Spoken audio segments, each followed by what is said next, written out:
Okay, your website. Is it Earning with Emily? Earning with equity. Earning with Equity with Yes. Emily. Yeah. So this is so funny because I was thinking you need to add another E, except the E's already there. But now you add a fourth E, and Mhm. it's early because equity, Yeah. earning with Emily, but Mhm. the early part. Anyway, so take me back to where this idea even came from. Where, by the way, how old are you? We're not supposed to ask this, but guess what? I'm going to do it. So get mad at me later, HR. I'm 25. Okay, 25. So that's important. That's the early part of Yeah, this. The sooner people take action, the better. for But sure. you're 25. You started this process when you were 24. Yeah. How did it come about? Being a part of the bank management training program, you're asked to present a capstone project at the end to Brad and Rick, and Chris Navratil is also there as well. And it's something that is a way to provide value to the bank, whether that be a new process, a new system, a new idea, revamping something that we already have, just ways that we can improve and move forward. And I had done my previous internships and stuff in wealth management, and I spent a lot of time over in your department. And from a young person's perspective, I felt like everyone my age wants to know, like, how do we get to that point someday?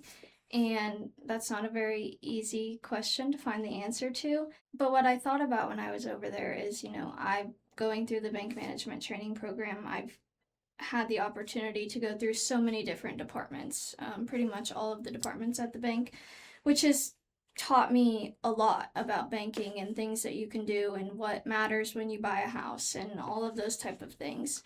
And so I felt like that was the perfect opportunity to create a space for young people where even if your parents taught you everything that they thought you should know about your finances, that doesn't mean that their situation is applicable to yours. So just because they taught you what they knew from learning doesn't mean that that's going to be beneficial to you.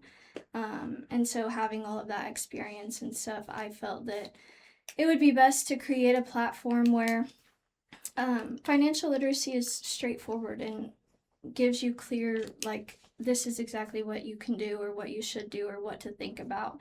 A lot of institutions have financial literacy um, sites and content, but I feel like when you read them, you don't really get a clear answer as to what you're doing.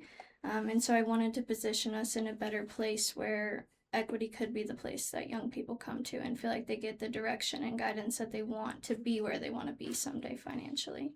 Yeah, because you don't want to be confused, Right. right? You don't want to go to someone who's supposed to be guiding you through, and it's like, okay, I'm more confused now. So, analysis, paralysis by analysis. For sure. So, what's the most important step to take? I think asking questions with social media nowadays, people are on there to make money with whatever niche they feel that they have. And there are some people out there that provide great, education on your finances on social media, but there are others as well that do it just to collect a paycheck. I feel like almost it's not necessarily what I would feel like is the best advice or most useful. And so I think asking questions to the right people and feeling comfortable enough to like have those conversations with somebody. You never know unless you ask. So, and I stand by that on a lot of things. I mean, that's how I feel like I've gotten to where I am. So, And I feel like the ask questions leads you to the other part, which this sounds so simple, but it's like where the rubber meets the road, which is you got to take action. yeah, The money has to move from where it is to somewhere else so it has a plan, for sure. right? Your money has a plan. When I think that's where a lot of people get caught up. They know where they want to be and they know that there is an action that is required, but they don't know what that action is or what the best action for their situation might be. So they get stuck in the in between phase there and then just continue doing nothing because they don't really know what they should be doing. Let's talk about some of the questions that you get asked. Mm-hmm. What's a common question that you get asked? A lot of people will say, I have either I don't feel like I can save enough money, or what should I be doing to save more money, or had several conversations with people who have student loans. I actually just received a phone call this morning from a customer who we had looked into their finances and they make a pretty good salary, and should be seeing the benefits of that in their account balances and aren't really. And in exploring their student loans, they have several private student loans that they're making a $500 a month payment. Only $50 is going to each of those 3 loans to the principal balance. So they're spending $500 a month and not really making a dent in those loans. And they had no idea. I mean, they knew what their payment was supposed to be, and it's kind of just like, well, I have to pay it, so didn't really look into it. We explored some other options and discussed refinancing them. So they actually refinanced their student loans today, and their interest rates were anywhere from 11 to 14%, and now they're 6.08%. So they're saving $100 a month, and it will be like 11,000, a little over 11,000 in interest that they'll save over the course of their loans. Yeah, and it's going directly to the problem now. Yeah. That's excellent. Yeah, I feel so badly. That is such a tough conversation to have. For sure. The student loan Mhm. issue, and it's bigger than just I have a bunch of student loans and I'm trying to save money. I mean, it's a bigger picture than we're going to talk about today, Yeah. obviously. But taking action on that is so important, because it can seem it does a couple of things, I think. When they don't know the scenario that you just went through, and they Mhm. just continue, now they go 10, 15, 20 years into the future and they still haven't made a dent, Yeah. which I've heard those horror stories as Yeah. well. And the other thing it can do is it can make you apathetic. So then you don't take action on the other things that you talk about, Mhm. like budgeting. Yep. You just simply say, never mind. Saving, credit, it all goes out the window. For sure. Well, and that's what that conversation actually started as. It was more of a, I want to figure out a budget for myself. I've never made this amount of money before. Like, can you help me figure out how to save the most that I can and what I should be doing with that? And it turned into, now going forward, they'll have even more money to save and put aside. But I think that's why it's helpful to have someone that can take a look at things and give you some different scenarios. And they said, they were like, if I wouldn't have asked you to help me with budgeting and saving, I would have never even realized that was going on. And 10 years from now, I'd probably be in the same situation. So are most of those conversations in that area with the demographic, it would Mhm. seem that makes a lot of sense, that we're not even having a saving. Yeah, it is a saving conversation, Yeah. but it's not about these are instruments that I want to create to save. Before you get there, let's talk about the waste, perhaps, For sure. of where your dollars are going. For sure. And I think that's the other thing that I tell people. I will be brutally honest with Mhm. you. I'm not probably going to tell you exactly what you want to hear, but I think it's important for someone to call you out on what you're spending your money on. That's why they're having the conversation with you. There's several people that I've worked with, and they're going to get a $7 coffee every morning. They're getting, all these different things that they're spending money on. And even just that amount, $7 into your savings account every day, that's a lot of money that you can save over the course of time. So it's just finding those little things and explaining, one small change can really make such a big difference. But it really is just a matter of if they're willing to reach out and ask for that guidance. I mean, I'm happy to help. I've learned a lot by experience, whether in my own life or, through working here. So I feel like I have the ability to really be an asset to those people, and I enjoy it. So now, it's clear that you enjoy it, and it's really important that Mhm. that you're doing the work that you're doing, and it's hands-on, for sure. right? I mean, which this fits your personality. Mhm. We talk a lot about, we do have all kinds of ways to contribute at Equity Bank. Yeah. And some of us, there's a division of labor. Mhm. Some of us need to be in front of people saying, this is the brutal truth, Yeah. and helping you take action.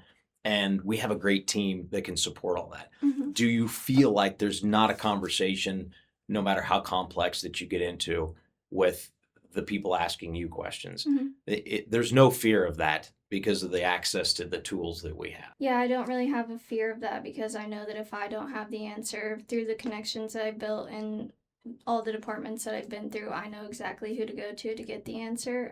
And that makes it easier for the customer too. If you're coming to me and I don't know the answer, you're never going to know that I don't know the answer. I'm going to find the answer and still give it to you. And I think that's something that can be challenging if you're having that conversation with someone who doesn't either have the knowledge or understand where to go to get that. It's not overly helpful to the customer. And so I think that is why people hesitate sometimes to feel confident enough to reach out. Yeah, and back to the taking action part, and I see this every day. This week, I was with incredibly successful people, and there's a glaring hole in their planning, glaring before anything else. And yet, the people that they've talked with, it's all about the one thing that they want. Yeah. Give me the money. Yeah. Well, there's so much that needed to happen from the architecture just to give them exactly what is the right plan. Mm-hmm. That should have happened first. And like the 10th thing was happening. For sure. And everyone, there's 6 or 7 people attacking that one thing. Yeah. And I'm talking with our partners at Prairie Capital, and they're like, of course, that's all anybody ever wants to talk about. It's like prior to getting to that, we've got to talk about, just like what you did when you said student loans. You may want to talk about, I want to save money in this and that and the other. Those instruments don't matter at this moment. Let's attack the one problem first. Take the first steps first. Yeah, and that opens up so many other opportunities. I mean, not only it's a domino effect. You know, if you have a bunch of student loans that you're paying on and it's a crazy amount, you can't buy a new vehicle, you can't start saving money, you can't do any of those things. But freeing up that money and paying them off faster, you're able to do so many more things and so much quicker. And I think that's important to understand, is that just looking at one piece at the beginning and attacking the problem opens you up to so many solutions going forward. I want to pivot back to how you got started in this, and that's through the bank management trainee program at Correct. Equity Bank. So I think that in itself is a unique piece of how this corporation works. Yeah. This entrepreneurial corporation works. We'll talk about the bank management trainee program and how valuable that has been as a path for you. Yeah, it was extremely valuable. When I started, I was finishing my MBA, so I wanted something that I could kind of learn alongside of learning. I spent 6 months in retail. I'd never worked in a bank, and that was a fantastic experience. It really pushed me out of my comfort zone and getting comfortable with having those conversations with customers. And then after that, I went through multiple different departments in the back office, operations, so both deposit operations and loan operations, credit, internal audit, customer care, the list goes on and on. Now, let me stop you on that, because these are things that you're required to do. Yes. This is not, I'll pick and choose. Yeah. No, you're going to do each one of these things, and along the way, you're going to be a more well-rounded human being of, I know what I like, I know what I don't like, I know what I'm good at, I know what I'm not good at. So then you can detect the area in which your career will go. Is that fair? For sure. And I won't speak for Brad, but he created this bank himself, and Yes. I think that a lot of his vision with the bank management training program was, there were aspects of banking that they might not have understood as well, but giving someone the ability to go through and learn every different part of how a bank actually works is extremely valuable, and something that helps you grow tremendously and really understand how this affects that, even though it's not in the same department necessarily. It also goes back to when you're talking to people about, helping them get where they want to go. Yeah. That I'm going to ask that question of, or when somebody calls in and simply says, I can't get an answer on this as a customer. And that's frustrating. We all have that problem. And you go, no problem, right? We really can go directly to the source. And because you've been through every aspect of it, you actually know the who to help that with that problem. Yeah, it's extremely beneficial. And I find that a lot of people in the organization will come to me. I'm sure that the other bank management trainees have the same experience, Sure. But they know that we know who to go to if they don't. And so I'm very grateful that I have had the ability to learn all of that. And it does help make things a lot easier, for sure. Okay, another part of your career with Mhm. Equity Bank is spending time in our new markets. For sure. Equity Bank, it grows through acquisition, Yep. and we grow organically. Organically is the day-to-day stuff that we just talked about. We have a customer or a prospective customer, and they have these sets of problems. And instead of us going, we want this, we ask them, well, what can we help you with? Mhm. And then that we win them over to our way of thinking and they become a customer and things grow from there. Yeah. That's the way it should happen. That we also grow through acquisition. And you've spent time in our new markets, I think most recently in Nebraska. I sure have. So tell me about how that process went. Yeah, it's a unique experience whenever you get to go to a market that we just acquired. Tensions are high with both employees and customers. And I think, you know, with my role and going to these other places, relationships is what I'm good at. Yes. I might not be the best salesperson, I might not be all that, but that's not what it's about to me. It's about the relationship.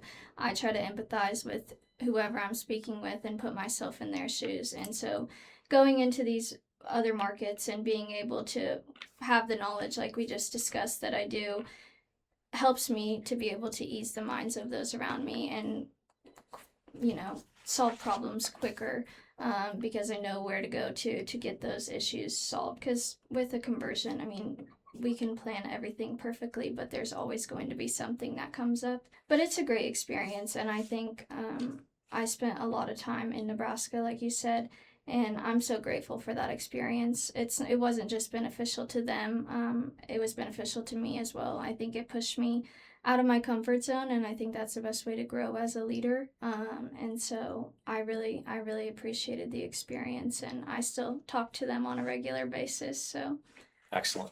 And here's another thing I think is super cool about Equity Bank is through either the bank management trainee program or you just came on as a teller because you were working through college or whatever, or you just simply said, I needed a gig and you did a good job in that area. We have acquisitions. You can point to so many other young people that are taking leadership positions in our new territories yeah, because you get to bring all of your experience of what the culture of Equity Bank is to that new market. for sure. And I think culture is a big aspect of it. That's very hard for people to understand until they can. I mean, when they're not around employees from Equity on a regular basis up to, you know, the time of conversion, they don't understand what the culture is like. They haven't interacted enough with employees of the bank to be able to see and feel what the culture is like. And I think making them feel comfortable, and I think that really gives them an inside view of what it really is like to work here. And I think it helps put their mind at ease as well. Well, let's talk about culture. And these are our ICARE values. I think I actually just saw them before we came up to this beautiful studio of ours. And I said, that's great. I'm actually keeping tabs of where I see them. Yeah. Because they need to be everywhere. Because it all goes back to your conversations that you're having with people. Every one of them leads you right back to, I actually can do better for myself, which is also doing better for our customers. Mm-hmm. And it's a discipline. I think that's the best way of it. So integrity, the I is for integrity. Mm-hmm. If you're just doing what you should do, no matter when or how, your life will get better. For sure. You agree with that? I do agree with that 100%. I hold myself to a very high standard naturally, but I think that, you know, doing the right thing, and not just for yourself, but for everyone around you too, is extremely important. And the benefits are, you can see them. I mean, when you have that in mind, and I think that it's a really important piece of our ICARE values. And then C is for community, and there's across our footprint, and we are a massive footprint. I am extremely blessed that I get to go to every corner of our footprint and meet extraordinary people, both that work at Equity Bank and our customers. And I mean extraordinary. It's so cool.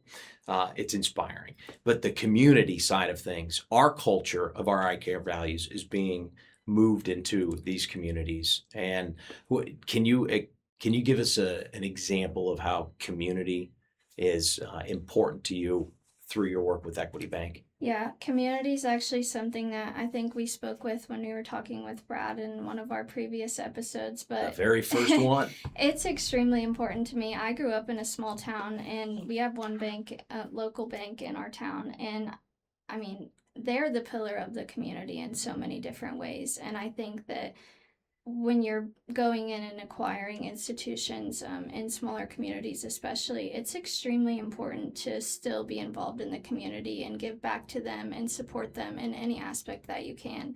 And so that's something that I really appreciate about Equity's approach, is that we still do, act as a community bank to those markets. And if we didn't, I'm not sure how I would feel about that, but it really is so important to me, especially growing up in, like I said, a small town where the bank's sponsoring your sporting events and all of those different things. So yeah, I'm grateful that is one of our ICARE values, because that means a lot to me. Yeah, that's excellent. That's such a great story there. And accountability. Greg Kossover said on Who Builds Equity, if you don't have accountability, you're going to have a big mess on your hands. And it's just true. Yeah. And it's just a matter of time. And so accountability is, every one of us has a challenge every single day that, causes us to grit our teeth or whatever. And it's like, all right, get up from whatever the project is that you're doing, or that phone call that comes in that knocks you off of the task that you're working on. Yeah. You go take a deep breath and you go, okay, what can I do in order to move this challenging situation forward? And I'm responsible for it now because they called me, and I call it tag. When they tag me, it's like, until this thing goes to the next best place, I've got to be accountable. And then you actually got to be accountable on the follow through. Yeah. Follow up sounds great, but let's follow through. So tell me about how you feel about accountability. Again, I think all of our ICARE values are important, but accountability is one that, if I didn't hold myself accountable and didn't value that, I would not be sitting here talking to you at all about what I created. Uniquely enough, that when I did present my capstone project, I was able to create my own position out of that. It's not something that any of the BMTs have done prior to me, which I'm very grateful that Brad and Rick gave me the opportunity to create something, but that led to me having to, handle it all on my own and be the head person in charge of, making sure that we were moving forward, developing the website and creating parameters, and this is what I'm going to do and all of that stuff. And without accountability, I would have never moved the ball forward. So I think that not only is that important to me, I think it should be something that's important to everyone, because without accountability, you have no way of, making sure that you're doing what you should be doing. That leads perfectly into the story that you just told about creating this position, is to respect. Yeah. And I'll use Kossover again. Greg said that the ideas that are out there, we don't know what they are. By the way, we are always asking for good ideas. What do you think about this? Yeah. The fact that we have AI solutions on everyone's desktop, and they say, you figure out the best way for us to use that. That's incredibly respectful of the people that we have working here. And you can go create and feel they actually are going to take my idea and they want me to take action with these things. Man, this is fantastic. So respect. How do you feel about the respect part of our ICARE values? Brad and Rick trusted me, like I mentioned, and I think, I don't know, it's hard to put into words what that truly means, but I think feeling that you have the ability to raise your hand and say, hey, I think that this is a solution, and that's intimidating. Like, it was not an easy to go in and say, like, hey, like, here's an idea, here's where I think we're falling behind and where we could be, and I want to create something new, and I want to, be in charge of it. That was very scary, and I wasn't really sure how the reaction was going to go, or if it was really as great of an idea as I thought in my head. They loved it, and I think that is something that, even if it's not a good idea, they're respectful of what your opinion is, and they want to hear, what ideas you have, because if, like you said, if you're not involved in it every day, you might not have any ideas, but someone else might. And so speaking up and, sharing your voice and what your ideas are, I think is super important, and I would encourage anyone that has ideas like that to do the same, because it's very rewarding. Which is exactly what entrepreneurial is, yeah. Right? This is the go and take action. Mm-hmm. When I think about, again, these ICARE values, when you create a project like in earning with equity, and then they take action on it, and it's like, oh boy, now I got to like move this forward. We got to see results. Like, how can we apply this? I think what we got to have a track to run on. Mm-hmm. And I think our ICARE values can be a track to run on for whatever task it is that we're supposed to be working on, whatever project it is that we're working on. For sure. Whether it's going to a new market and saying, I'm going to go meet new people, that there's tension, as you said. Yeah. Go right back to the ICARE values and go, okay, how can I apply these each time? Like before you start what you're going to do that day, if you feel lost, I don't know, does anybody ever feel lost? Like Sure.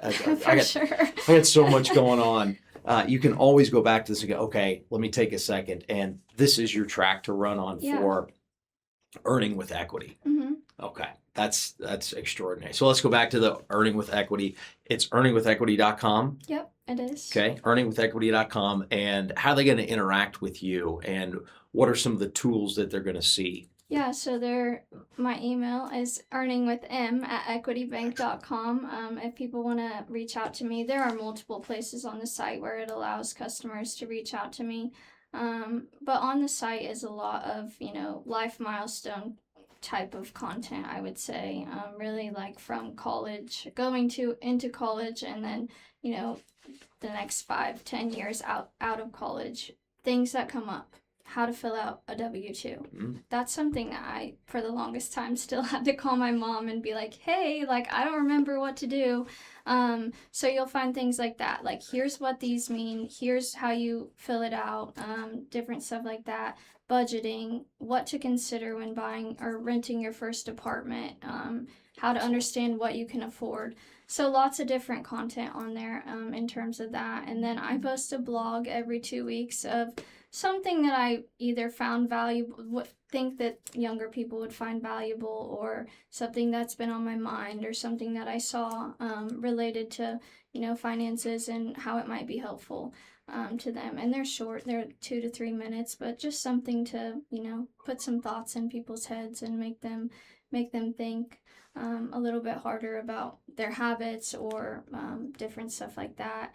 And then the AI piece, which I mentioned, I worked with Marstone to train the AI agent on there, so it actually understands Equity Bank products, Equity Bank services. It responds as if a customer was talking to me, because that's the thing where people are like, well, you created a website, but what is your role in all of this? And I think you have to you have to have the approach of, some people like to do it themselves. There are a lot of DIY people out there. Right. There's also people that, like myself, I would much rather say, hey, Brandon, I have all of these questions. Like, can you just tell me what I should be doing?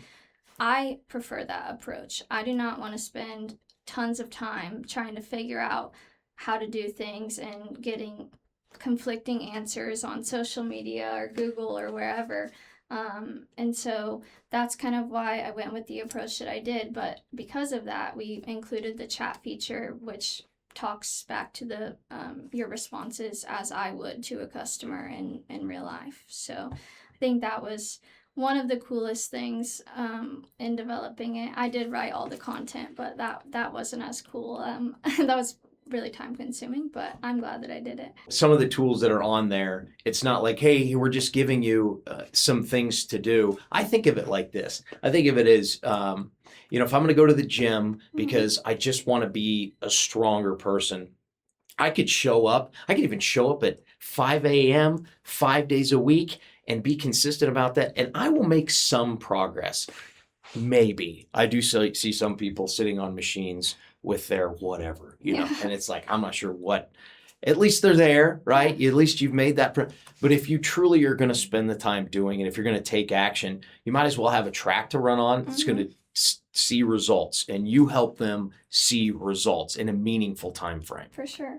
Where do you want to be, and let me help you get there. Kind of like a trainer in terms of going to the gym, but what tools and services are available to you that you aren't using that would easily help you. So that's the other thing. Budgeting. You can create a budget, but are you going to file it in an Excel spreadsheet every month? No, probably not. No. Equity's online banking has a budgeting tool. So that's super cool. Helping create a budget, and then let's implement those numbers into your online banking so you can actually track it and see what's going on, and you're not getting out your computer and looking at your Excel spreadsheet and saying this. Some people like that approach, and that's perfectly fine. But those tools are some things that I don't think people realize how they can utilize them. And all of that's directly linked into the website. So if you click on, Equity's budgeting tool, it takes you directly to online banking login, and you can log in and it'll take you right to the tool. Yeah. Well, what I hear you saying is that Equity Bank is poised to be everyone's financial partner, no matter what their challenges are. For sure. And when you're starting from the beginning, we can grow with you. Yeah. Not a lot of other institutions, I don't think, have a young person who's experienced the things that a lot of these people are experiencing or going to experience, that's there to strictly just help them. And I think that it's really cool that Equity values that enough to allow me to do this as a job. Yeah, well, listen, from the moment I've met you, so leadership to me is not a position. Mm-hmm. Leadership is every day. Yeah.